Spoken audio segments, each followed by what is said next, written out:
Welcome back. Oregon regulators rejected a proposal by Pacific Power today to limit its liability when it comes to future wildfires. That's after a jury last year found the company was negligent and reckless when it came to some of the 2020 Labor Day fires. Evan Watson is here to explain. Evan? David, Pacific Power is still reacting to that jury's ruling that found the company liable for wildfires, and it's looking to protect itself in the future. But regulators shut down the company's request, saying it's too broad and likely against the law. In cases of negligence and misconduct, Pacific Power wanted to limit its liability to only economic damages.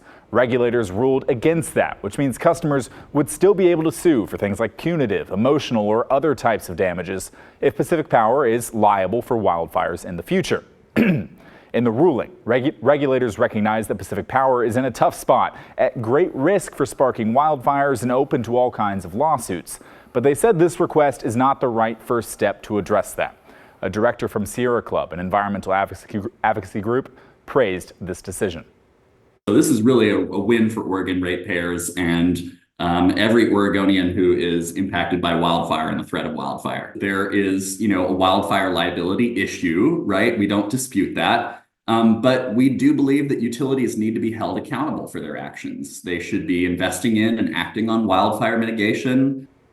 Pacific Power, in a statement, told me the company appreciates the commission recognizing the urgent need for both public policy and regulatory solutions on liability, adding, for utilities, there is an ominous risk in making future investments in regions where they become the de facto insurers of last resort in a more frequent extreme weather environment. The company says it wants to find a balance of safety and affordability, and it's going to look at its future options. David. Yeah, interesting development there. Thank you, Evan.